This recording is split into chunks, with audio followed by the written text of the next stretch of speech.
Maşalloh do'stlar, payg'ambarimiz ravzalarida qaranglar, hozir uylaridan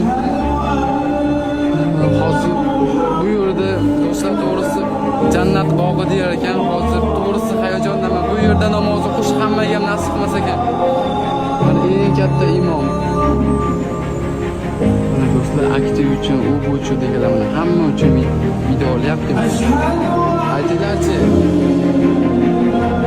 Mayli, video ostlaringdan video olib bo'lsa ham kelinglar, shu